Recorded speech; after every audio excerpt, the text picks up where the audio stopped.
नमस्कार dear students, आप सभी का स्वागत है एमईपी मैक्स इंग्लिश पॉइंट में। और बहुत विद्यार्थी हैं, बहुत दिनों से मुझे फ़ोन कर रहे हैं और पूछ रहे हैं कि सर आप केंद्रीय विद्यालय में रहे हो, आपने वहाँ पे पढ़ाया है, तो आप कैसे लगे, क्या प्रक्रिया थी, वो आप ज़्यादा बढ़िया बता सकते हो। बिल्कुल सही बात है, जिस फील्ड में आप जुड़े हो वहाँ की आप जानकारी बहुत अच्छे से दे सकते हो। तो बहुत विद्यार्थी ऐसे भी थे जो बार बार मैसेज कर रहे हैं और पूछ रहे हैं। उनका मैसेज करना गलत नहीं है, जायज़ है, क्योंकि वो ये मानते हैं कि ये सर है वो बढ़िया बता सकते हैं, तो बिल्कुल। लेकिन मैं सबको ऐसे मैसेज में आंसर दूं, उससे बढ़िया है मुझे लगा कि एक वीडियो में ही उनके सारे जो डाउट्स हैं उनको क्लैरिफाई कर दूं। तो ये वीडियो आप पूरा देखना। आपको दो भागों में मैंने ये वीडियो बनाया। पहला वीडियो है जिसमें पहला जो पार्ट है वो है नोटिफिकेशन के बारे में, कि नोटिफिकेशन में पीआरटी, टीजीटी, पीजीटी की जो पोस्ट्स हैं उसमें योग्यता, सेवा और शर्तें क्या है, प्रक्रिया क्या है, सैलरी क्या है, मेरा अनुभव क्या है। मैं कोशिश करूंगा कि इसको बाइलिंगुअल में बताऊं ताकि जो विद्यार्थी अलग फील्ड से भी, इंग्लिश से जुड़े हुए नहीं है, उनके लिए भी ये बेनिफिशियल रहे। और जैसा आप देख पा रहे हो, ये केवी मेरी पोस्टिंग जो फर्स्ट थी वो खम्बम जो है, उस समय क्या है कि तेलंगाना बना ही था, तो तेलंगाना में खम्बम एक ग्रेनाइट सिटी के नाम से एक जिला है, जाना जाता है, वहाँ पे मेरी पोस्टिंग हुई थी। और जब मेरा सिलेक्शन हुआ तो ऑल इंडिया रैंक मेरी ओबीसी में फर्स्ट रही थी। तो एक एवरेज स्टूडेंट के रूप में मैंने फर्स्ट रैंक अचीव की वहाँ पे। और ये एक इंस्पिरेशन हो सकता है। मुझे लगा कि एक एवरेज विद्यार्थी ये सोचता है कि मैं भी फर्स्ट रैंक ला सकता हूँ क्या, अगर मैं लेकर आया हूँ तो आप भी ला सकते हो, नो डाउट। अपने आप को बस ये है कि तल्लीनता से उस जो आप अचीव करना चाह रहे हो उसकी तरफ जाओ। इसमें ये भी नहीं है कि आप सोना भूल जाओ, खाना भूल जाओ, ऐसा कुछ भी नहीं है। आप मूवी भी देखो, एंजॉय भी करो, सारी चीज़ें करो, लेकिन पढ़ाई का एक जो निश्चित टाइम है और आपका आईक्यू है उसके हिसाब से आप स्मार्ट स्टडी कीजिए, स्मार्ट स्ट्रेटेजी के साथ कीजिए। आपका सिलेक्शन कोई नहीं रोक सकता है। तो चलिए बात करते हैं योग्यता की, सेवा और शर्तों की, प्रक्रिया की, सैलरी की। पहला जो पार्ट है वो इन पे पूरा फोकस है। दूसरा पार्ट मेरा अनुभव कि मैंने जब फॉर्म फिल किया उसके बाद मैं पेपर देने के गया। पेपर देने के बाद में जो फर्स्ट जो था, कह सकते हैं कि स्क्रीनिंग टेस्ट होने के बाद में इंटरव्यू हुआ। इंटरव्यू के बाद में पोस्टिंग हुई। तो पोस्टिंग कहाँ हुई, क्या कुछ मतलब स्टाफ कैसा था, क्या कुछ अनुभव रहा मेरा, वो सारी चर्चा मैं करूँगा। थोड़ा लंबा जरूर जाएगा, लेकिन एक ही वीडियो देखने से सारी, मेरे हिसाब से सारे डाउट्स आपके दूर हो जाएंगे। तो क्यों ना, it's really worth to take a chance. आप चांस ले सकते हो इस वीडियो पे पूरा। तो चलिए शुरू करते हैं। और उन टीचर से आप समझ रहे हो जो वाकई में उस फील्ड में है। बहुत सारे यूट्यूब पे आपको पता है कि बहुत सारे ऐसे टीचर्स भी हैं, सो कॉल्ड टीचर्स, जिन्होंने अपने जीवन में कभी कंपटीशन फेस ही नहीं किया। फॉलोइंग उनकी करोड़ों में है, ठीक है, लाखों में लोग देखते हैं उन्हें। मैं ये नहीं कह रहा उनमें टैलेंट नहीं है, लेकिन मैं बस ये मेरी क्वेरी रहती है, या पता नहीं मेरे दिमाग में रहता है कि भाई वो जो उस फील्ड में गए ही नहीं, वो उस फील्ड के बारे में बढ़िया कैसे बता सकते हैं। ठीक है ना, ये सोचने वाली बात है। आप भी देखिए, ध्यान दीजिए कि अगर कोई व्यक्ति थर्ड ग्रेड नहीं लग सकता, सेकंड ग्रेड नहीं लग, ये तो बहुत बड़ी होगी, पटवारी भी नहीं लग सकता, और वो ऐसे बखान करता है कि आपको पटवारी बना देगा या आपको वो लेक्चरर बना देगा, कॉलेज लेक्चरर बना देगा, तो आप इस बात से कितना इत्तेफाक रखते हो। मैं तो कुछ नहीं रखता। मुझे तो नहीं लगता जो अपने जीवन में खुद कंपटीशन को तोड़ नहीं सकता, वो दूसरों को मोटिवेट कर रहा है कि आप ये कर लो। तो भैया आप पहले है ना इसको बंद करके पहले खुद ऐसा कुछ अचीव करो जिससे विद्यार्थियों को लगे कि हमारे जो शिक्षक हैं तो उन्होंने खुद ने लाइफ में कुछ अचीव किया है। वो ही मोटिवेशन है। सिर्फ मोटिवेशन बोलने से मोटिवेशन नहीं मिलता। तो ये थोड़ा सा आपको ध्यान रखना चाहिए कि जिससे आप मतलब इंटरेक्ट हो रहे हो कि वाकई में वो क्वालिटी एजुकेशन दे सकते हैं क्या। ये तो पर्सन टू पर्सन वेरी करता है, तो आप भी सोचें इस पर। पहला पार्ट है जिसपे मैं बताऊंगा कि केंद्रीय विद्यालय का ये नोटिफिकेशन है क्या है, सेवा और शर्तों पर। तो एडवर्टीजमेंट नंबर है ये 16/2022, direct recruitment of primary teacher इन केंद्रीय। तो सबसे पहले पीआरटी, पीआरटी को बोलते हैं प्राइमरी टीचर। प्राइमरी टीचर केंद्रीय विद्यालय में जो पहली से 5वीं तक की कक्षा को पढ़ाते हैं। देखिए नवोदय में और केंद्रीय विद्यालय में डिफरेंस है। हालांकि दोनों ही ऑटोनोमस बॉडी है, स्वायत्त हैं ये दोनों ही संस्थाएं, और एमएचआरडी के अंडर आती है। ठीक है ना, ये वैसे सरकारी नहीं है, ये अर्ध सरकारी है। ठीक है ना, ये ध्यान रखना आप। और इसमें एनपीएस सिस्टम चलता है, लेकिन इसका मतलब ये कतई नहीं है कि आपको बाहर निकाल दिया जाएगा जॉब से। नहीं, ये एकदम से वैसे ही है जैसे आप स्टेट गवर्नमेंट में लगते हो, सेंट्रल गवर्नमेंट में लगते हो, लेकिन ये स्टेट गवर्नमेंट की जॉब भी नहीं है और सेंट्रल गवर्नमेंट की नहीं है, ये ऑटोनोमस बॉडी है, ठीक है ना। ऑटोनोमस का मतलब स्वायत्त है, ये किसके अंदर आती है, MHRD के अंदर आती है, ठीक है ना। तो पहली जो पोस्ट है आपकी PRT, वो पहली से 5वीं कक्षा के पढ़ाने वाले शिक्षक होते हैं, और इन शिक्षकों की जो पोस्ट निकली है वो कितनी है देखिए, आपको पता चलेगी।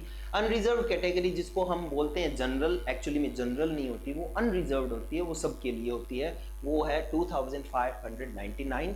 और OBC में नॉन क्रीमी लेयर जो होते हैं, जो एक टैक्स के दायरे में नहीं आते और जिनकी एक सीमा होती है कि इतने पैसे से कम होना चाहिए, और दूसरा जाति के हिसाब से वो OBC में आने चाहिए, तो वो जो व्यक्ति इन दोनों क्राइटेरिया को पार करते हैं वो व्यक्ति OBC का फॉर्म फिल कर सकते हैं, वो है 1731। और ध्यान रखिए सेंट्रल गवर्नमेंट से संबंधित है, तो जो OBC का सर्टिफिकेट है वो स्टेट गवर्नमेंट का ना होके सेंट्रल गवर्नमेंट का होना चाहिए।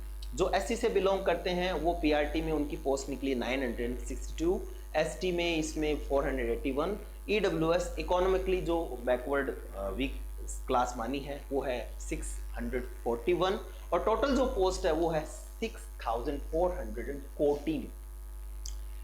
तो बहुत सारे विद्यार्थी ये सोच रहे हैं कि सर राजस्थान में भी एक बड़ी पोस्ट निकली है PRT की, 15-20 हज़ार या 22 हज़ार निकली आई थिंक, तो 22 हज़ार पोस्ट की तरफ जाएं या यहाँ पे जाएं, क्या करना चाहिए, ये तो मैं आपको बता रहा हूँ कि अभी जो राजस्थान में जो ये वैकेंसी है उसमें ब्राइट चांस है, सीधी सी बात है, इससे लगभग 4 गुना 5 गुना ज़्यादा पोस्ट, 4 गुना एटलीस्ट पोस्ट है ज़्यादा, तो ज़्यादा चांसेस तो उसमें पहला प्रायोरिटी उसको है।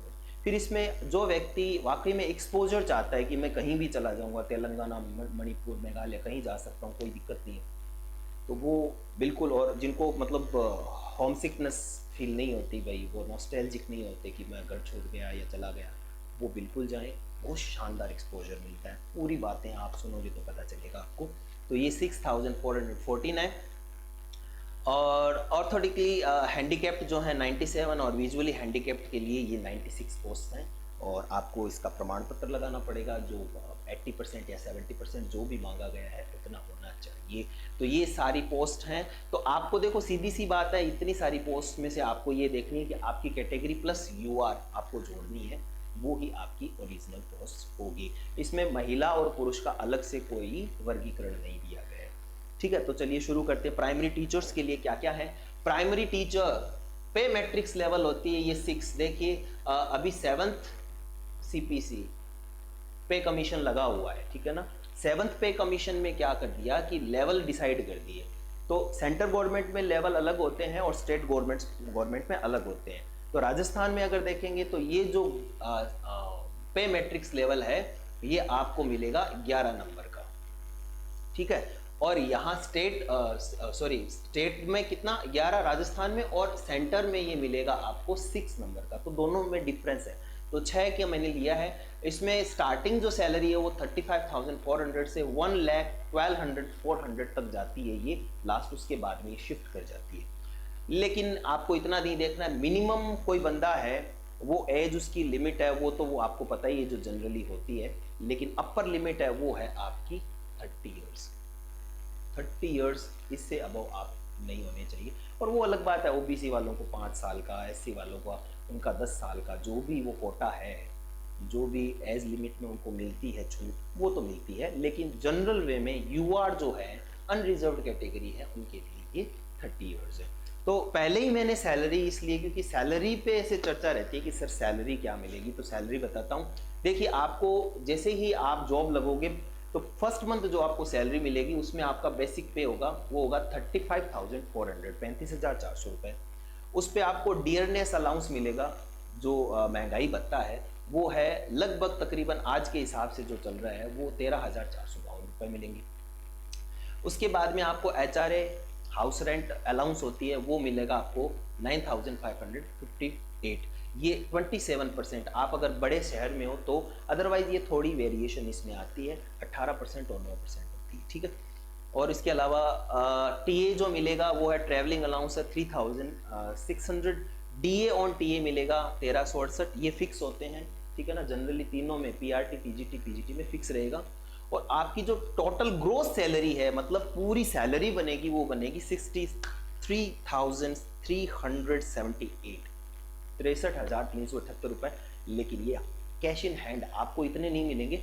इसमें अगर आपका टैक्स बन रहा है तो टैक्स कटेगा, इसमें आपका एनपीएस का कटेगा, और अदर थोड़े बहुत अलाउंस है वो भी कटेंगे। वो तकरीबन मेरे हिसाब से आपको अगर देखें तो मेरे हिसाब से कटने वाली जो है वो मैक्सिमम 7-8,000 रुपीज़ मान लीजिए।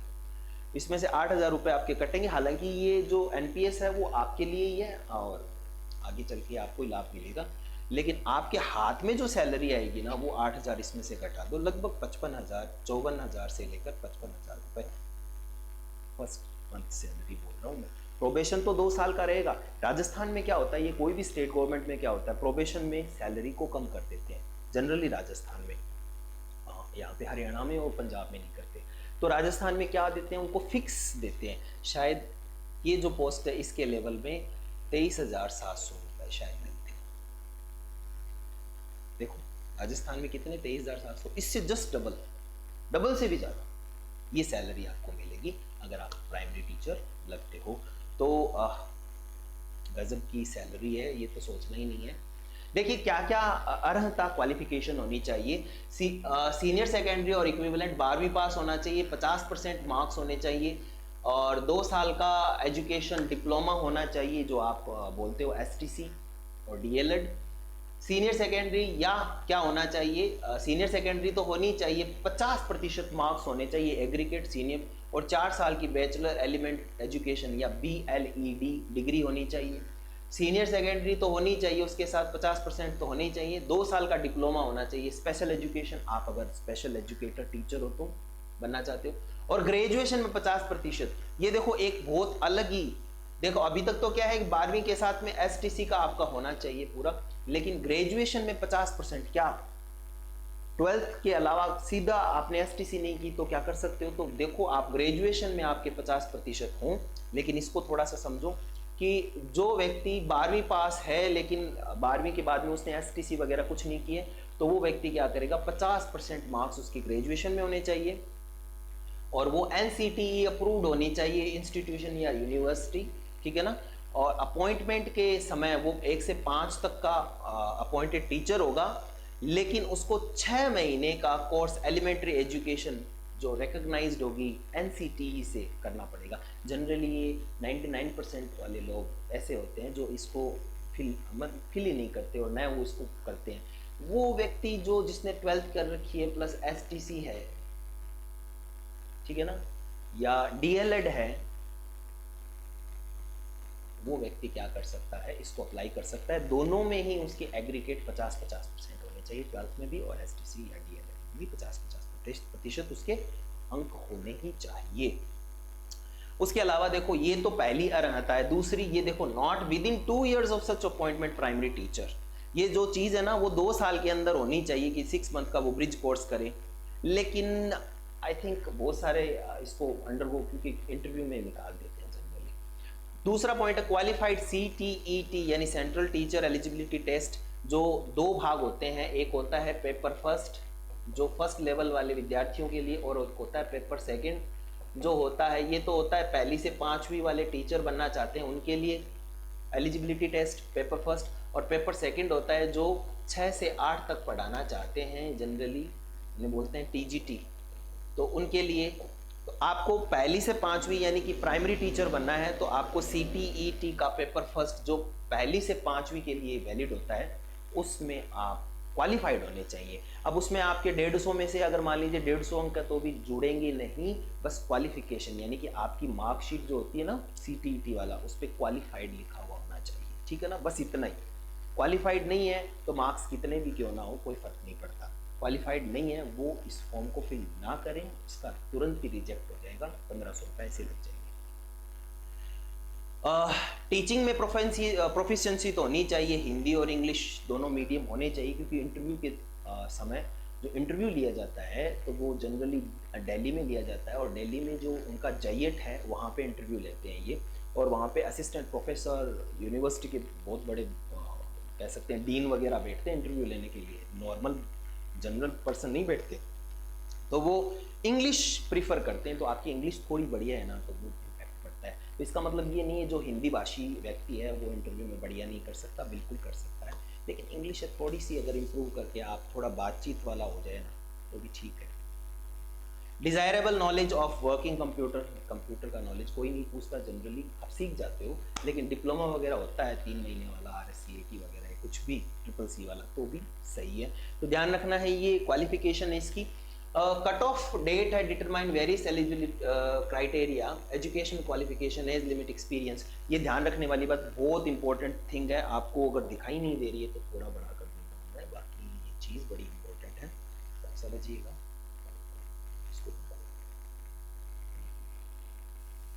और यहीं पे सारी चीज़ें डाउट क्लियर होंगी, चाहे PRT हो, चाहे TGT हो, चाहे PGT हो, 3rd grade, 2nd grade, 1st grade, अपनी भाषा में बात करें तो वो, जैसे मान लीजिए अर्हता कब तक होनी चाहिए। सपोज कीजिए मुझे PRT का फॉर्म फिल करना है, तो मेरी STC का रिजल्ट और मेरा 12th का रिजल्ट तो होगा ही, उसके बाद ही STC करूँगा या DLED करूँगा, वो दोनों रिजल्ट कौन सी तारीख से पहले होने चाहिए? 26/12/2022 जो आने वाली है उससे पूर्व के होने चाहिए। कहने का मतलब है जो भी ये मांगते हैं क्वालिफिकेशन, वो क्वालिफिकेशन अगर 25 को भी रिजल्ट आ रहा है 25/12/2022 तो भी आप एलिजिबल हो, लेकिन आपका 27 तारीख को रिजल्ट आ रहा है, आप अवेटेड हो, तो आपका नहीं होगा। कहने का मतलब अगर मैं STC कर रहा हूँ, मेरा रिजल्ट है, मैंने पेपर दे दिया और रिजल्ट आने वाला है, और रिजल्ट अगर STC का मैं 25 तारीख तक आ गया तो मैं एलिजिबल हूँ, अदरवाइज एलिजिबल नहीं हूँ। ये ध्यान रखने वाली बात है। आप क्या कर सकते हो कि जो क्राइटेरिया आपका इंटरव्यू होगा ना, तब ये डेट वहाँ से मार्क करेंगे, वो देखेंगे कि आपने 12th और STC है इस डेट से पूर्व अर्जित कर ली थी क्या। आप बेवकूफ़ नहीं बना सकते। आप ये सोच रहे हो नहीं सर वहाँ पे 2 साल बाद इंटरव्यू होगा, कौन देखेगा, वहाँ पे इंटरव्यू में एक एक चीज़ मार्क की जाती है। मैं आपको बताऊँगा कैसे इंटरव्यू। आप ये सोच रहे हो ना बेवकूफ़ बना देंगे, तो बेवकूफ़ बनाने के चक्कर में, ओवर स्मार्ट बनने के चक्कर में बहुत हालत ख़राब हो जाती है, वहाँ पे केस भी हो सकता है फॉर्जरी का, तो ध्यान रखें।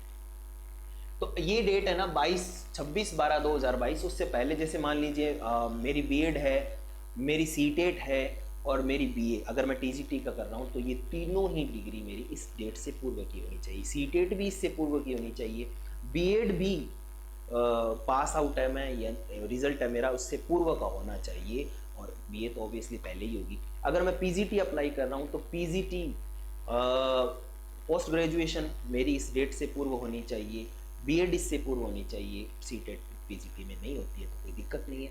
तो ये ध्यान रखना है। तो जितनी क्वालिफिकेशन, एजुकेशनल या एज है, एज लिमिट है, वो भी यहाँ से पूर्व की काउंट होगी, और एक्सपीरियंस, सारी चीज़ें इससे पहले की काउंट होगी। अब जैसे कि मैं इसमें फिल करना वाला था KV प्रिंसिपल का, लेकिन KV प्रिंसिपल में जो एज क्राइटेरिया है वो मिनिमम एज 35 ईयर्स मांगते हैं, और मेरी 32 हुई है। तो हालांकि मैं एजुकेशन के हिसाब से तो मेरा 8 साल का PGT का अनुभव भी हो गया, TGT का भी हो गया, लेकिन मैं फिल नहीं कर सकता। तो मैं बेवकूफ़ बना के अगर मैं पढ़ के जॉब भी लग जाता हूँ या मान लीजिए इंटरव्यू के लिए जाता हूँ तो वहाँ से निकाल दिया जाऊँगा।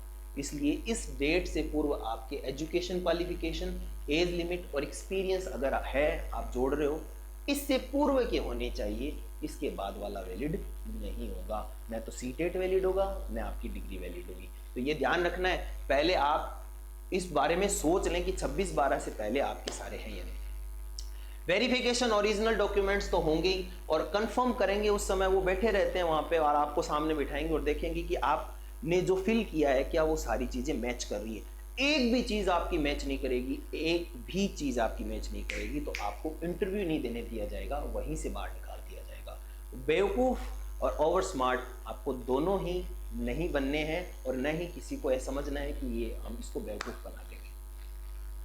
मेरे साथ ऐसा मैंने देखा है कि मेरा एक साथी था, हालांकि इंटरव्यू में बैठे तो सब साथी हैं, तो इंटरव्यू से पहले वो, जैसे मेरा इंटरव्यू मैं जाने को हूँ तो मेरी फाइल चेक की जाती है, एक एक चीज़ टिक की जाती है, और फिर वो कहते हैं हाँ अभी आपकी बारी है। इसमें 1 घंटा लगता है पर्टिकुलर एक व्यक्ति के लिए, तो टाइम तो लगता ही है, बहुत सारी बातें होती है। तो वो बंदा पहले चेक करता है हाँ सारी चीज़ें हैं क्या, चेकलिस्ट बनी होती है, सारी चेकलिस्ट पे टिक करता है, फिर उसके बाद इंटरव्यू होता है। तो एक व्यक्ति आया था, उसने कहा कि उसकी क्वालिफिकेशन की जो डेट थी वो जैसे अभी डेट दी हुई है उससे बाद की थी, 2 दिन बाद की थी, तो वो इतना गिड़गिड़ाया, रोया, उसके मार्क्स भी अच्छे थे, लेकिन उसको इंटरव्यू ही नहीं देने दिया। तो ये बेवकूफ़ी आप ना करें, वहीं से उसको निकाल दिया गया था। एक चीज़ और है, वो आगे बताऊंगा। तो कैंडिडेट पहले अपने आप को ऐसे सोच लें, इंटरव्यू देने से पहले ही ये सारी चीज़ें होनी चाहिए। वो क्वालिफिकेशन चेक करते हैं, नहीं होने पर सीधा निकाल दिया जाएगा। और ओबीसी कैटेगरी, जो व्यक्ति ओबीसी से फॉर्म फिल करना चाहता है, तो उनको ध्यान देना है कि सेंट्रल गवर्नमेंट का ओबीसी सर्टिफिकेट वो लगाए। ओबीसी कैंडिडेट है, वो क्रीमी लेयर हैं, तो वो ओबीसी में नहीं आएंगे, और वो किस में आएंगे, वो आएंगे अनरिजर्व्ड कैटेगरी में, यूसी में आएंगे, ध्यान रखें। तो ऐसे कैंडिडेट्स हैं, वो क्या हैं, जो ओबीसी में क्रीमी लेयर में आते हैं, जो टैक्स पेयर हैं, एक पैसों से संबंधित भी स्लैब होती है, उसको पार कर रहे हैं, 8,62,000 है आई थिंक, उसको पार कर रहे हैं, प्लस वो उस कैटेगरी में सेंट्रल गवर्नमेंट में नहीं है लेकिन स्टेट में है। तो आपको फॉर्म फिल करता में स्टेट गवर्नमेंट का जो ओबीसी सर्टिफिकेट है उसको कुछ नहीं माना जाएगा। और ये भी ध्यान रखें, सेंट्रल गवर्नमेंट का जो ओबीसी सर्टिफिकेट आप बना रहे हो वो 6 महीने से पूर्व का ना हो। कहने का मतलब फॉर्म फिल करते समय एक बार फिर से बना लें, ताकि इस डाउट से, इस कन्फ्यूजन से निकला जा सके सर कितना पुराना होना चाहिए। एक तो उस समय बना लें, एक जब आप इंटरव्यू देने जाएँ तब बना लें। 200-300 रुपये लगते हैं, कोई दिक्कत नहीं है, जॉब मिल रही है आपको तो इतना कर ही सकते हो ना। 6 महीने पुराना तो वैसे नहीं होना चाहिए जनरली, आजकल तो रिस्ट्रिक्शन नहीं है लेकिन पहले थी। Candidates will be shortlisted on the basis of performance written examination. उन कैंडिडेट्स को यानी 3.5 गुना विद्यार्थियों का चयन किया जाएगा। जैसे अगर 100 पोस्ट हैं तो लगभग ऐसे मान के चलो 350 या 400 भी हो सकती है, कई बार 450 भी हो सकती है, कोई दिक्कत नहीं है, वो उनका काम है। तो वो 3.5 गुना से लेके 4.5 गुना तक कैंडिडेट्स को बुलवाएंगे, ठीक है ना, सबसे पहले। फिर उनका क्या होगा, इंटरव्यू होगा, वहाँ पे बोर्ड लगे होते हैं, डेमो भी लेंगे इंटरव्यू लेने वाले, और आपके सभी तरीके के स्किल टेस्ट करेंगे, लिसनिंग, स्पीकिंग, रीडिंग, राइटिंग, सारे टेस्ट करेंगे वो। और the decision of KVS about mode of selection, the about post eligibility condition of the applicants interview shall be final and binding. अब उनका जो डिसीजन होगा वो पूर्ण होगा, आप उसको चैलेंज नहीं, इंटरव्यू को आप चैलेंज नहीं कर सकते हो कोर्ट में, ठीक है ना, तो वो कोई मतलब ही नहीं। और no correspondence will be entertain this regard. और आप अगर मान लीजिए ये लगता है कि मैं ये करूँ वो करूँ, मेरे कम क्यों आए नंबर, मैं जांच करवाना चाहता हूँ, तो कोई कॉरेस्पॉन्डेंस नहीं होगा, इस पत्राचार नहीं होगा इसके रिगार्ड। कहने का मतलब सारा डिसीजन है वो केवीएस संगठन के हाथ में ही है। वो उनको लगता है कि आप एलिजिबल नहीं हो इंटरव्यू में, वो आपको कम मार्क्स दे सकते हैं, ठीक है ना, तो वो सारी चीज़ें उनके हाथ में, आप ये दावा नहीं कर सकते। देखिए फिर आगे बढ़ते हैं। स्कीम ऑफ, ये हो गया, अभी हमने बात की थी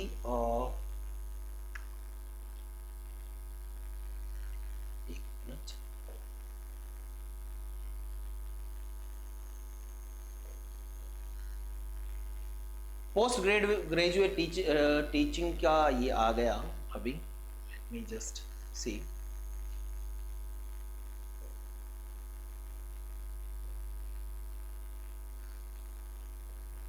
इसका सिलेबस है वो, अब ये देखते हैं, एक मिनट,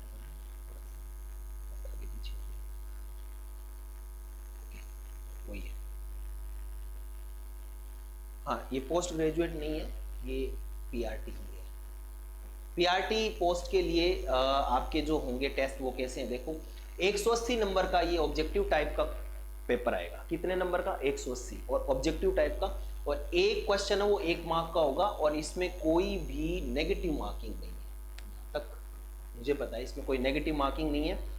तो इसके क्या क्या पार्ट होंगे, देखो पहला होगा प्रोफिशिएंसी लैंग्वेज, आपका लैंग्वेज टेस्ट होगा। 180 नंबर में से 10 नंबर के क्वेश्चन जनरल इंग्लिश से आएंगे, जो टेंस है, आपके वर्ड हैं और मिस स्पेल्ड वर्ड्स हैं या एरर्स डिटेक्शन है, उनसे संबंधित आएंगे। एक पैसेज आ जाएगा, हिंदी भी ऐसे ही है, संज्ञा सर्वनाम जनरल जो होते हैं, वाक्य शुद्धिकरण ये उनसे संबंधित। तो 20 नंबर का तो ये होगा।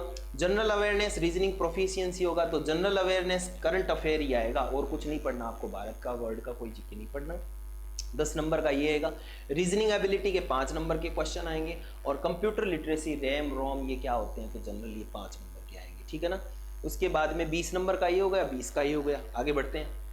तीसरा है ये एजुकेशन और लीडरशिप है। ये इसको एजुकेशन साइकोलॉजी मत समझिएगा, ये कोई एजुकेशनल साइकोलॉजी नहीं है, ये बहुत ही जनरल होते हैं, एप्टीट्यूड से संबंधित होते हैं ये, ठीक है ना। तो बहुत सारे लोग आपको ये कहेंगे कि ये वाला जो पोर्शन है वो साइकोलॉजी का है, तो कोई साइकोलॉजी का नहीं है। हाँ ठीक है, थोड़ा बहुत साइकोलॉजी और पेडागोजी से रिलेटेड है, लेकिन ऐसा कुछ भी नहीं है कि आप है ना उसको उसके लिए कोचिंग करें। कोचिंग की कोई आवश्यकता नहीं है, जनरल सा होता है, बहुत जनरल क्वेश्चन आते हैं इसमें, यानी एप्टीट्यूड के आधार पे होते हैं। जैसे अंडरस्टैंडिंग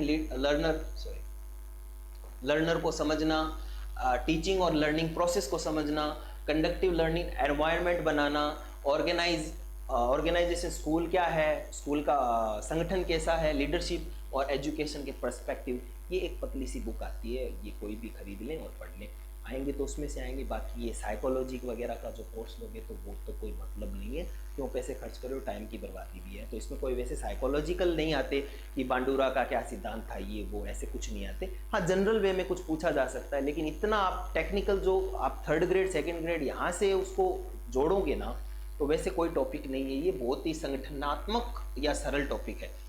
तो ये होंगे 60 नंबर के क्वेश्चन। तो इसकी बुक लेकर आप घर पे ही पढ़ें, कोई कोर्स परचेज करने की जरूरत नहीं है। ये देखिए सब्जेक्ट स्पेसिफिक सिलेबस जो होता है, यानी कि पहली से पांचवीं तक जो आप कह सकते हैं एनसीईआरटी में, या कह सकते हैं कि एनसीईआरटी में ही जो सिलेबस डिज़ाइन किया गया है उसके आधार पे ये पेपर होगा, जो लगभग 80 नंबर का होगा। तो 20 यानी लैंग्वेज प्रोफिशिएंसी 20 नंबर की आपकी क्या रहेगी, general awareness, reasoning, computer literacy, और 60 नंबर का विद्यालय संगठन, लर्नर क्या होता है, टीचिंग लर्निंग प्रोसेस क्या होती है, एनवायरनमेंट का क्या प्रभाव पड़ता है, ऑर्गेनाइजेशन लीडरशिप क्या होता है, मेंटल एप्टीट्यूड संबंधी ये क्वेश्चन होते हैं बहुत ज़्यादा। इसमें ऐसा नहीं है कि ये यहीं से आएंगे, कोई कोर्स परचेज करने की कतई ज़रूरत नहीं है। और पहली से पाँचवीं तक की जितनी बुक्स होती हैं उनको पढ़ें।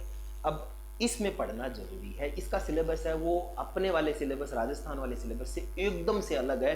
तो अगर कोई इसमें जाना चाह रहा है अपने वाले थर्ड ग्रेड को छोड़ के इसमें, तो एक बार सोच ले, शुरू से लगना पड़ेगा। डिसाइड आप करें, अभी मौका है, दोनों हाथ में लड्डू है, कौन से लड्डू मीठा ज़्यादा लग रहा है वो देख लें।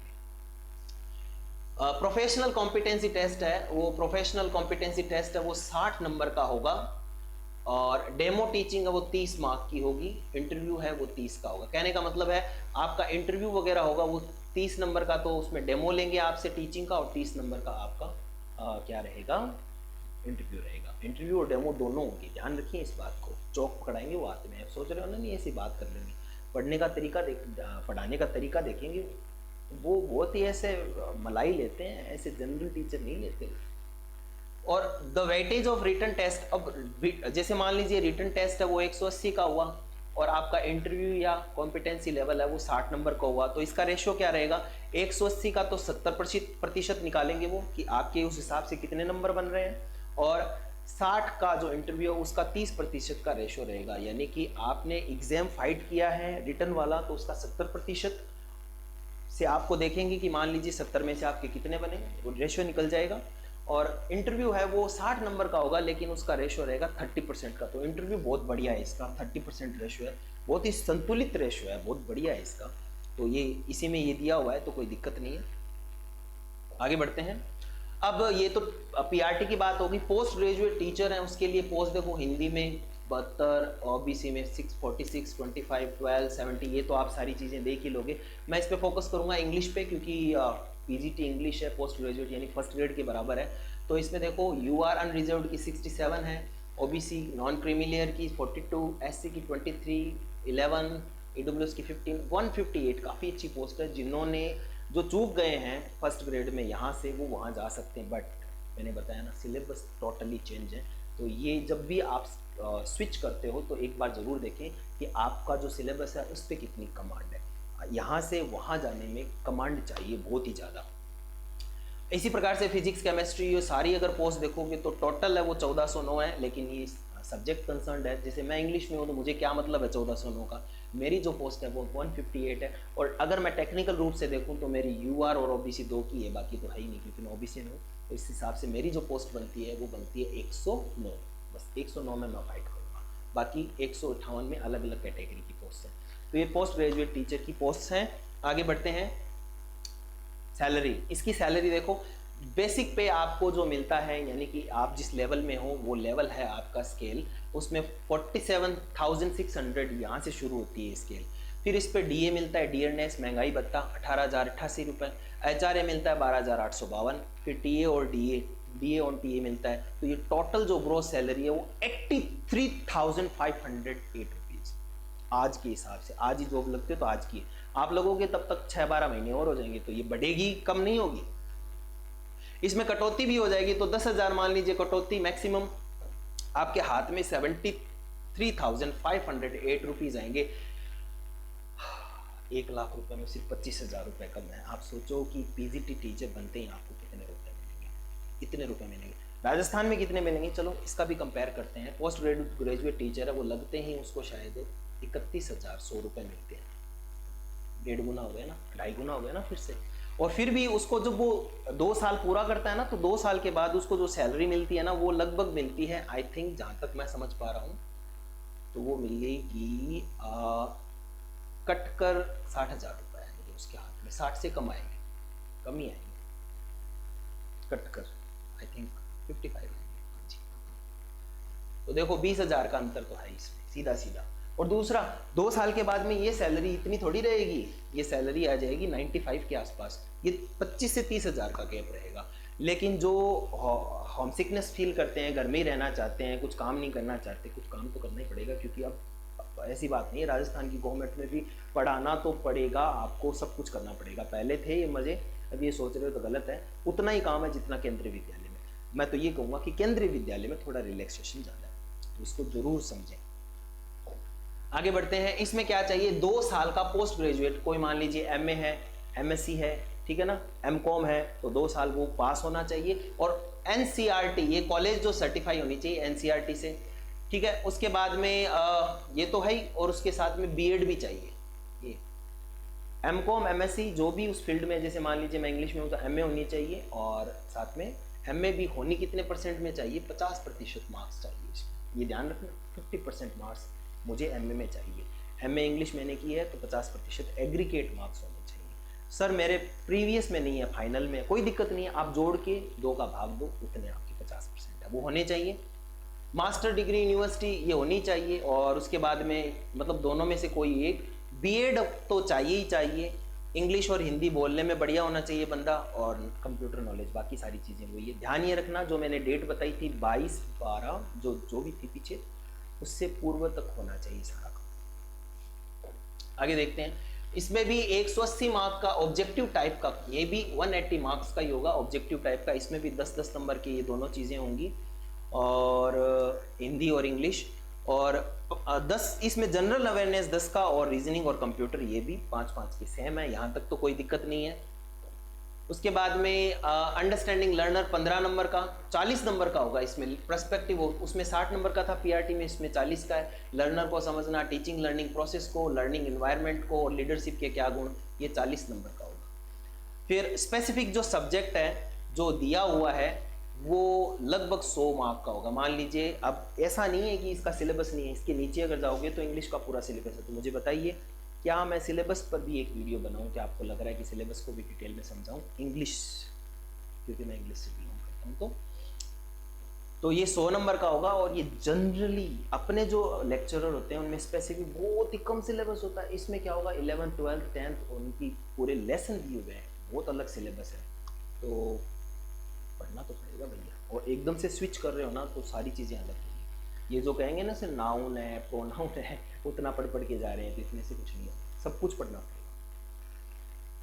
फिर उसके बाद में वैसे ही है कि 30 नंबर का तो डेमो पढ़वा के देखेंगे, पढ़ाओ भैया, ये वाला टॉपिक है, कौन सा बढ़िया पढ़ा सकते हो, सब लोग बैठे होते हैं वहाँ पे, और 30 नंबर का इंटरव्यू लेंगे, ठीक है ना।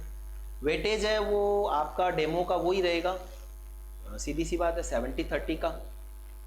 70 जितने भी 180 में से 70% अगर देखें तो उसके हिसाब से आपके मार्क्स जोड़े जाएंगे, और इंटरव्यू में आपने कितना किया उसके 30% के हिसाब से अंक आपके जोड़े जाएंगे। दोनों मिलकर ही मेरिट का निर्धारण होता है, तो दोनों को मिला के फिर बताएंगे आपका सिलेक्शन होगा या नहीं होगा।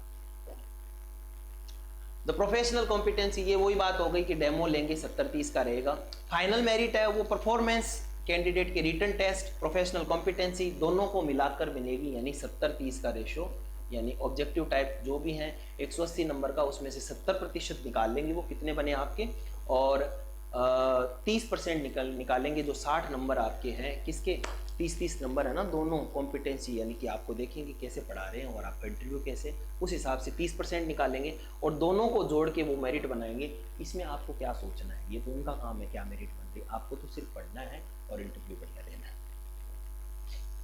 इसी प्रकार से टीजीटी में भी बहुत अच्छी निकली है। हिंदी में देखो 155, 101, 56, 28, 37, 377, ये तो पूरी दी हुई है। इंग्लिश पे फोकस करते हैं, क्या अच्छी है, बिल्कुल 401 पोस्ट हैं, बहुत अच्छी पोस्ट हैं। जब मैं लगा था उस समय आई थिंक 43 पोस्ट थी, ओनली 43 टोटल।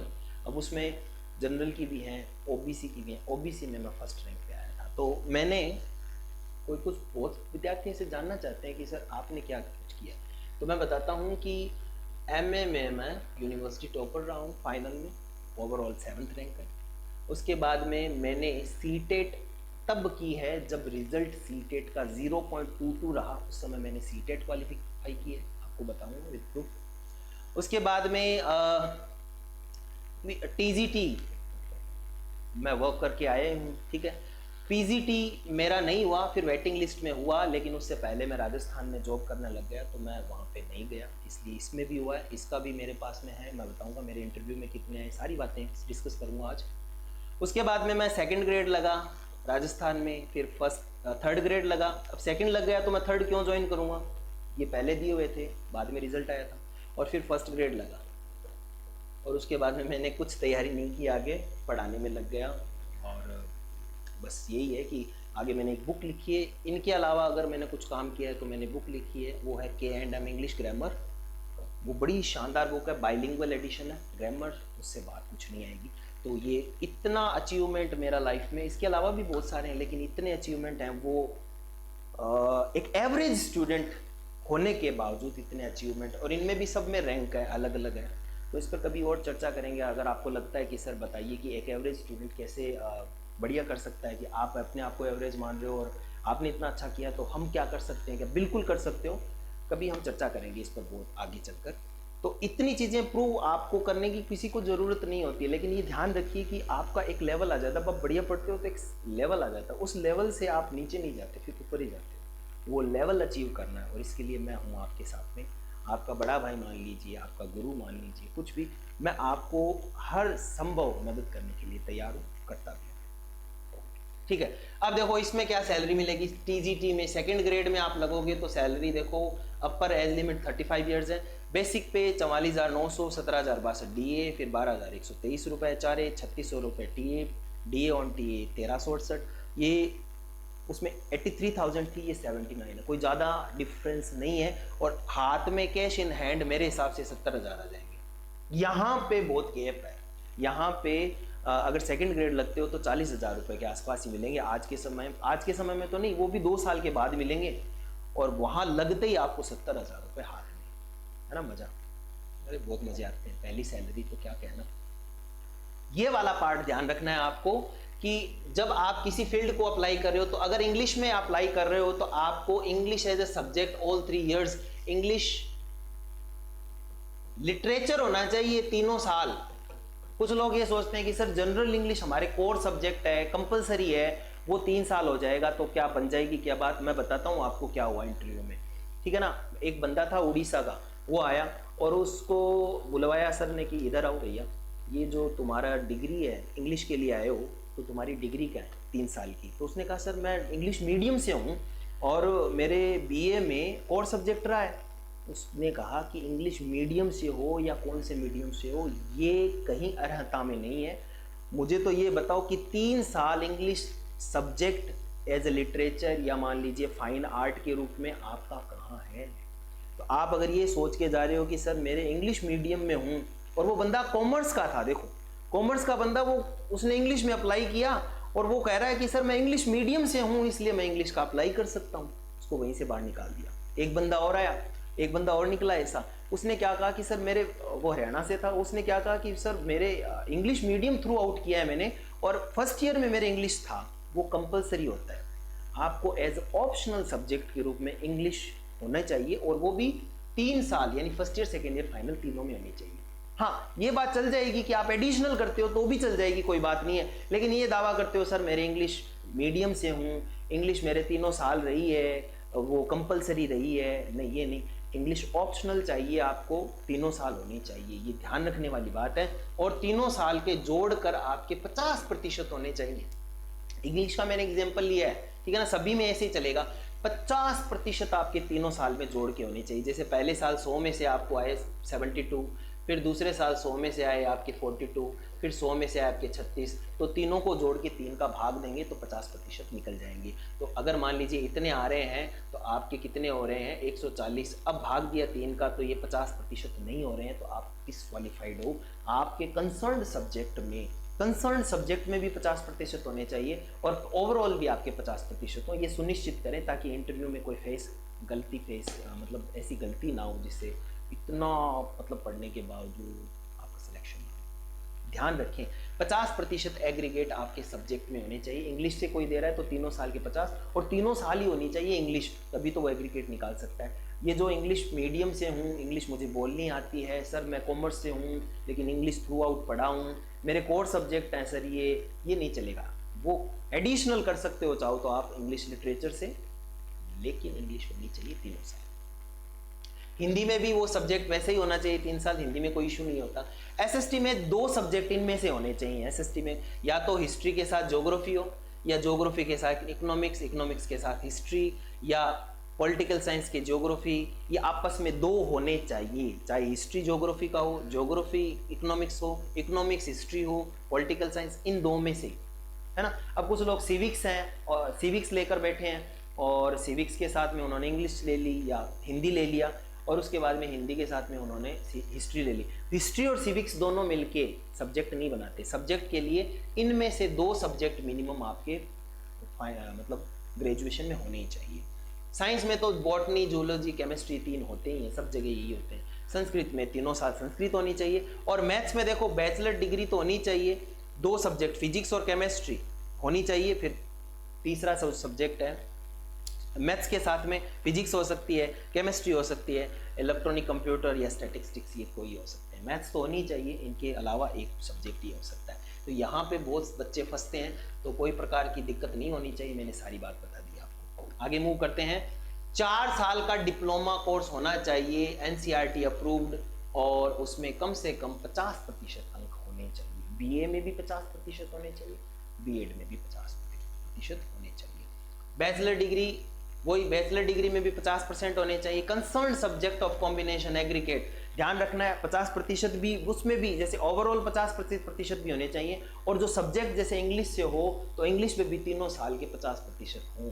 दोनों चीज़ें ध्यान रखिए, बीएड में 50%, बीए डिग्री में 50%, और जो सब्जेक्ट है आपका जैसे इंग्लिश में दे रहे हो तो इंग्लिश में भी तीनों साल के 50% होने चाहिए, अदरवाइज डिस्क्वालीफाइड हो जाओगे, ये ध्यान रखना है।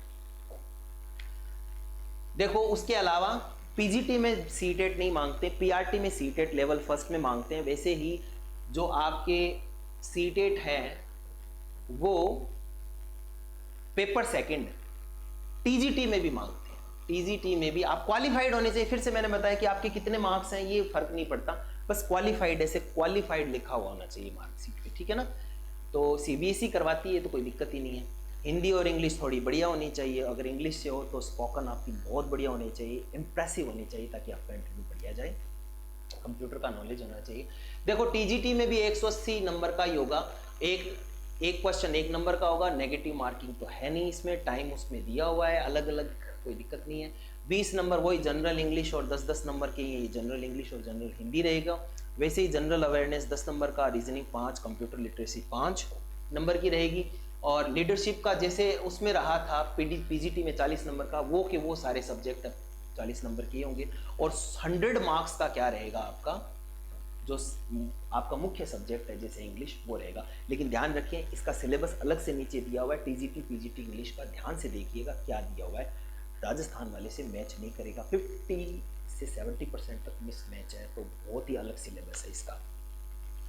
इसमें वही बात है कि 180 नंबर में से 70% निकाले जाएंगे आपके रिटर्न के, और 60 नंबर में से आपके 30% अंक निकाले जाएंगे इंटरव्यू में। इंटरव्यू में 2 पार्ट होते हैं, एक तो इंटरव्यू और दूसरा आपका वैसे टेस्ट लिया जाएगा कि आप बोर्ड पे पढ़ा सकते हो, आपकी प्रोफिशिएंसी बढ़िया है या नहीं, ये दोनों चीज़ें इसमें होगी। चलो फिर आगे मूव करते हैं। कैंडिडेट हैं उनको एग्जामिनेशन फीस तो भरनी पड़ेगी भाई, ये तो सीधी सी बात है। तो पीआरटी, टीजीटी, पीजीटी तीनों की 1500 रुपए, 1500 रुपये फीस है। फीस भर रहे हो तो सबसे पहले देख लेना पढ़ना है या नहीं पढ़ना। सिर्फ फॉर्म फिल करके आते हैं 70% तो लोग तो ऐसे होते हैं कि बेटा फॉर्म फिल करके आ जाते हैं, क्यों 1500 रुपये? यार पढ़ो तो सही है, 1500 रुपये कमा के देखो कितने मुश्किल से होते हैं। मुझे वो लोग बिल्कुल ही पसंद नहीं है कि फॉर्म तो फिल करें। अरे फॉर्म फिल क्या, उसके पीछे तैयारी करो। ऐसे फॉर्म फिल दुनिया करती है, तैयारी करो आप। अगर तैयारी नहीं कर पा, हाँ नहीं सर फॉर्म तो फिल करें, क्या पता आगे मूड बन जाए। 3 महीने बाद पेपर होता है इसका, 4 महीने लग जाते हैं। क्या मूड बनाओगे आप? मूड बनाने में ही हो जाएगा। कोई शाम का वक्त थोड़ी मूड बना रहे हैं आप। कमेंसमेंट है ना कि लो भैया सोडा लिया, थोड़ी कुछ हो जाए, मूड बनाते हैं, कुछ पीते हैं। ऐसा नहीं होता, ऐसे मूड नहीं बनाना। केवीएस की वेबसाइट में आपको 5 तारीख से ये शुरू हो जाए, 5 दिसंबर 2022 10 बजे से ये शुरू हो जाएगा फॉर्म फिल होना।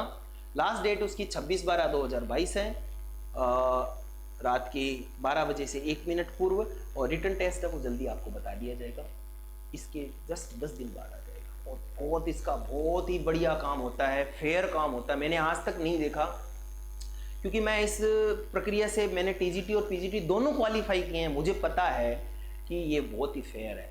मतलब ऐसे नकल, अभी तक कोई पेपर लीक नहीं हुआ, कोई ऐसा नहीं है इंटरव्यू में पैसे चले हैं, कुछ भी नहीं होता, बहुत फेयर है। इसलिए मुझे ये पर्सनली बहुत अच्छा लगता है। अपने यहाँ ना होता है ना, 3rd ग्रेड में लीक हो जाता है, 2nd ग्रेड में लीक हो जाता है, 1st ग्रेड में सेंटर ही बिक जाते हैं, तो वो बहुत टेंशन, यानी पढ़ने वाले विद्यार्थियों को ये टेंशन तो रहती है देखो। लेकिन इसमें बहुत फेयर होता है, अगर बढ़िया तैयारी करोगे तो आपका सिलेक्शन होगा। अब चलिए मैं अपनी पर्सनल, ये तो सारी बातें हो गई कि क्या था, मैं अपना पर्सनल अनुभव देता हूँ कि सबसे पहले मैंने सीटेट पास की थी, और ये सीटेट का पात्रता प्रमाण पत्र है। आप थोड़ा सा take a look over it, आपको अगर दिखाई दे रहा है तो नवंबर 2012 में ये पेपर हुआ था। ये रोल नंबर है मेरे, ये देखिएगा। इसमें मेरे ये बहुत खास बात इसलिए कि इसमें 83 मार्क्स ही चाहिए था। देखो कितने 83 मार्क्स ही चाहिए थे क्वालिफिकेशन के लिए, और मेरे 83 आए। मतलब मैं इसमें क्वालिफाइड हूँ। बस एकदम से वो कहते हैं ना, मारो नाक को ही लागो, बस जम्मा 83 चाहिए और 83 मार्क्स ही बने। लेकिन एक बहुत कमाल की बात है, आप देखना जाके कहीं पे भी, कहाँ जाओगे आप वैसे तो गूगल पे जाके सर्च कीजिए और देखिए कि ये डेट है, ये आपको डेट बता देता हूँ। ये रही 27/12/2022 को जो सीटेट का रिजल्ट आया था, उसका रिजल्ट क्या रहा था? 100% में से कितना मानते हो आप? 0.22% बच्चे पास, 1000 के पीछे 2 बच्चे पास हुए थे, है ना। उसमें मेरा सिलेक्शन हुआ, हालांकि पूरा ही हुआ। लेकिन देखो आप ये सोच रहे हो कि सर आप तो लकी थे, लकी कंसीडर, ठीक, इस मेरिट लिस्ट से लकी, फिर तो सारे आईएएस बनते तो सारे लकी हैं, क्योंकि उनकी भी मेरिट कम रहती है तो वो सारे लकी हैं। ऐसे नहीं होता। आप अपने आप को पहले तो ये सोचो कि कोई चीज़ कोई अचीव करता है तो वो लकी नहीं होता, और जिसने इतनी सारी चीज़ें अचीव की है और उसको आप कंसीडर कर रहे हो लकी, तो फिर आप पहले अपने आप को विचार करो कि आपने उस लेवल की पढ़ाई तो की है क्या। लक पहले कदम आपको रखना है, फिर लक आता है, ठीक है ना। तो पहला कदम नहीं रखोगे, मेहनत ही नहीं करोगे, तो लक कहाँ से आएगा, ठीक है।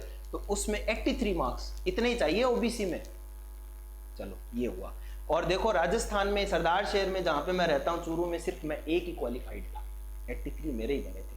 लोग कहते हैं ना सर कि नेगेटिव मार्किंग होते हैं, तो सर नेगेटिव मार्किंग नहीं होती तो सर बहुत जाती है मेरिट। बिल्कुल नेगेटिव मार्किंग नहीं थी। रिजल्ट देखो 0.22। ऐसा पेपर होता है सीटेट का, ऐसा पेपर होता है टीजीटी पीजीटी का, ऐसा होता है नवोदय का, ऐसा होता है केंद्रीय विद्यालय का। इतने फेयर पेपर होते हैं इनके।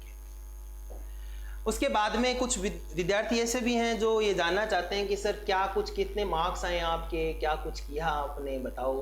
तो ये पीजीटी का है। देखिए आप, मेरे मार्क्स कितने आए थे। 160 नंबर में से मैंने ये पेपर, इसमें कहीं डेट है क्या? डेट मेंशन नहीं है कहीं पे भी। 2013 में ये पेपर हुआ था मेरा। तो उसमें मेरे देखिए इंग्लिश में 10 आए थे, हिंदी में 16 आए थे, और जो टोटल मेरा पूरा था ना वो 102 नंबर आए थे मेरे 160 में से। इसमें मेरा पेपर छूटने वाला था। लास्ट के 5 मिनट में मैंने 100 गोले फिल किए थे, उसमें से मेरे 7 गलत हो गए थे।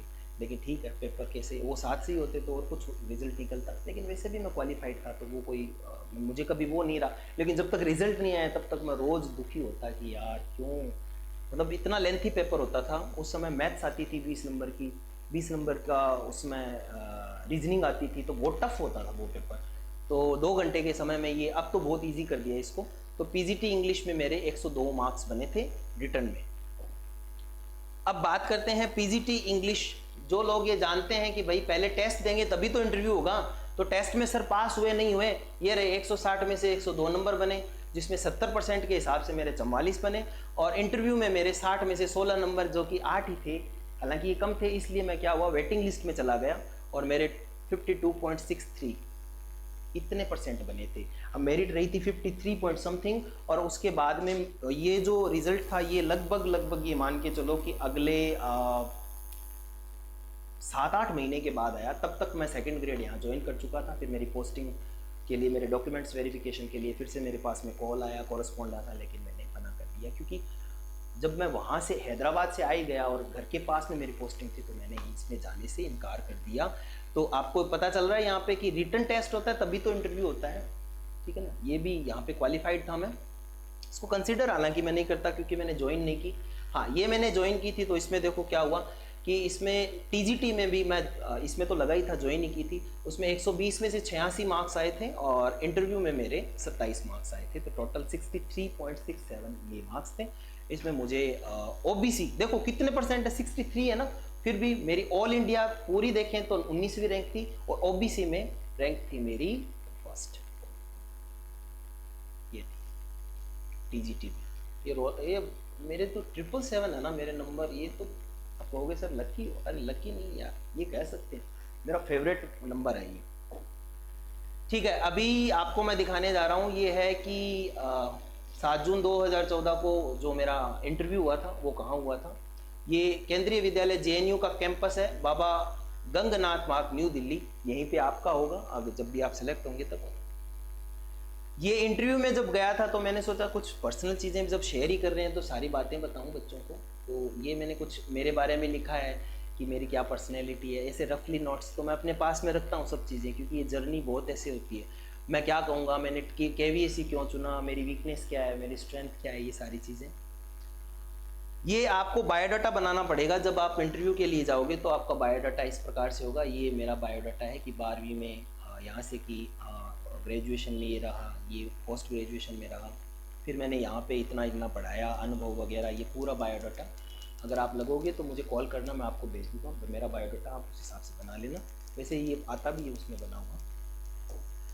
उसके बाद में ये रिज़ल्ट आया, ये था पल मेरी खुशी का, मेरी लाइफ का सबसे शानदार पल था ये मेमोरेंडम मेमो जब मेरे पास आया 28/8/2014 को। ये आई थिंक 28/8/2014, यस बिल्कुल सही, 28/8/2014, 7 तारीख को मैंने ज्वाइन की थी, 7 सितंबर को। तो इसमें मुझे मनीष स्वामी, आप ट्रेंड ग्रेजुएट टीचर बन चुके हो, आपकी सैलरी इतनी रहेगी और आपको पोलेपल्ली विलेज ऑब्जेक्ट कर्णागिरी खम्मम जगह, जहाँ पे मैंने बताया ना खम्मम में मेरी पोस्टिंग, तो यहाँ पे आपको पोस्टिंग दी जाती है। और उसके बाद में सेवा शर्तें सारी बातें हैं नीचे। तो 2 साल तक आपको प्रोबेशन पे रखा जाएगा, लेकिन पैसे कम नहीं होंगे। मेरी पहली सैलरी थी 39,000, ओहो क्या मज़ा आ गया, है ना। 750 में मैंने जॉब शुरू की थी 2006 में, और उसके बाद में फिर बढ़ता रहा, लेकिन 39,000 उस समय, हालांकि वो सिर्फ 23 दिन की सैलरी थी, 7 को ज्वाइन किया तो 23 की थी, अगले मंथ वो 45,000 थी। 45,000 सैलरी, 2014-24 साल की मेरी उम्र थी।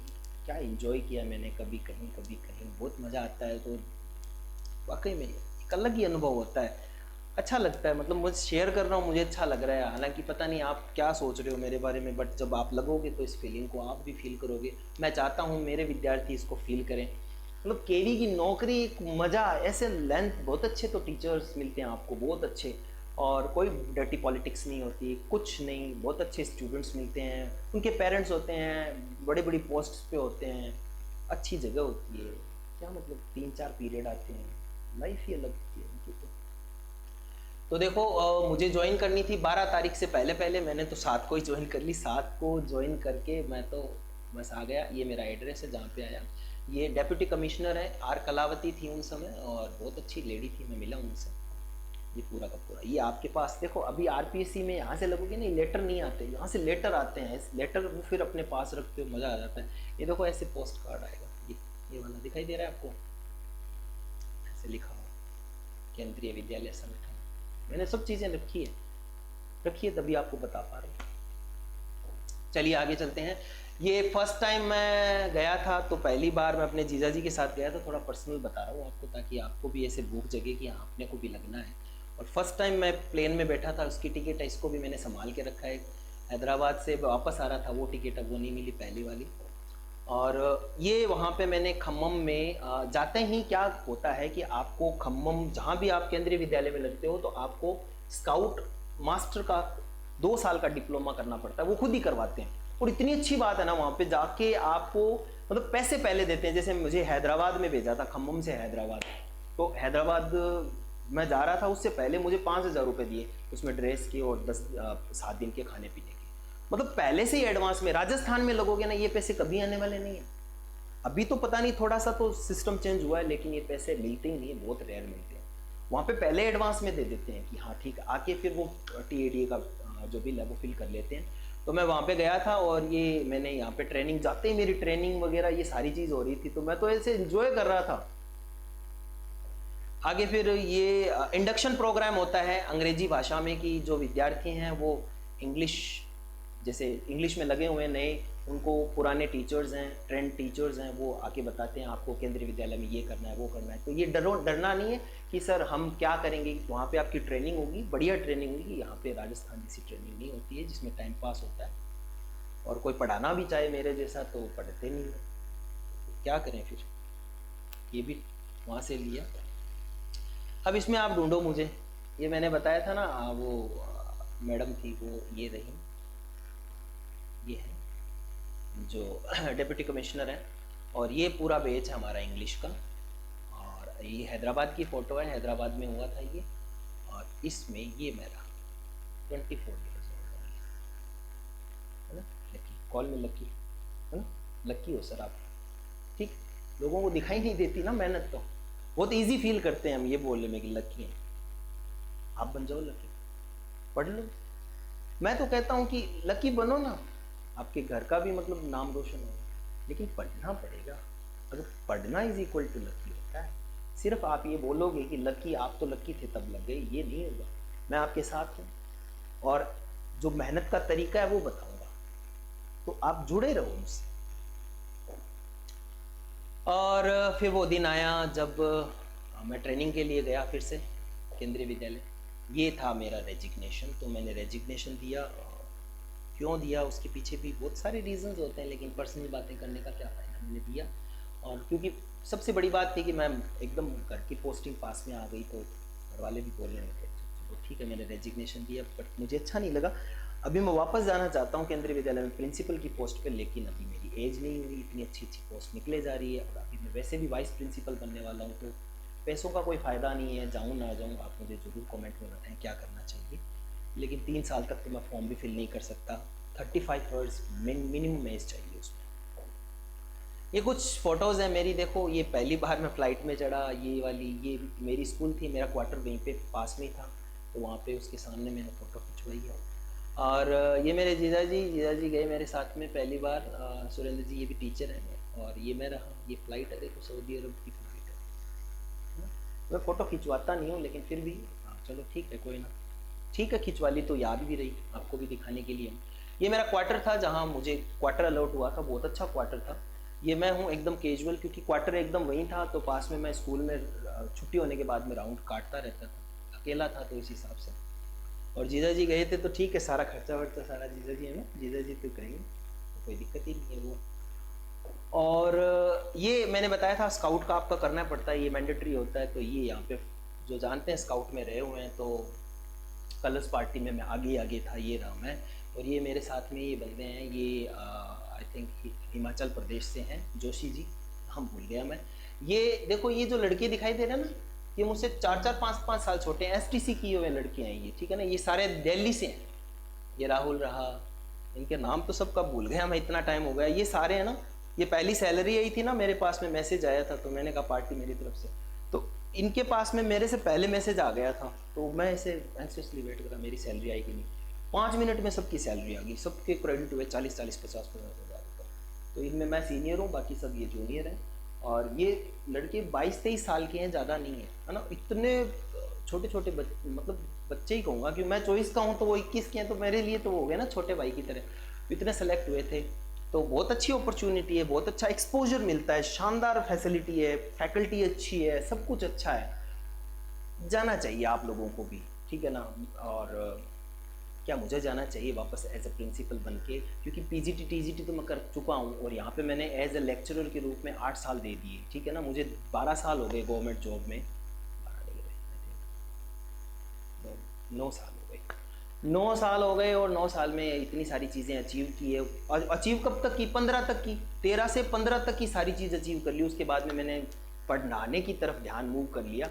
अभी मैं पढ़ाता हूँ और चाहता हूँ कि बच्चों को सक्सेस तक लेके जाऊँ। तो आप मेरे वीडियोस को भी देखें, और देखें कि क्या कुछ उसमें आप सीख सकते हो। मुझे सजेस्ट भी करें कि क्या कौन से वीडियोस बनाएं। प्यार देते रहिए, अपना सब्सक्राइब कीजिए चैनल को, क्योंकि आगे मैं वाकई में या तो धूम मचा दूंगा यूट्यूब पे, एक ऐसी चीज़ लेके आऊँगा जिससे बच्चे हैं इंग्लिश की तरफ इजीली सीख सकें। और जो धंधे करके बैठे हैं यहाँ पे गुमराह कर रहे हैं, या तो उनको कर दूंगा अलग थलग, या फिर मैं खुद हो जाऊँगा, कोई दिक्कत नहीं है। तो कुछ करने का जज्बा है मेरा।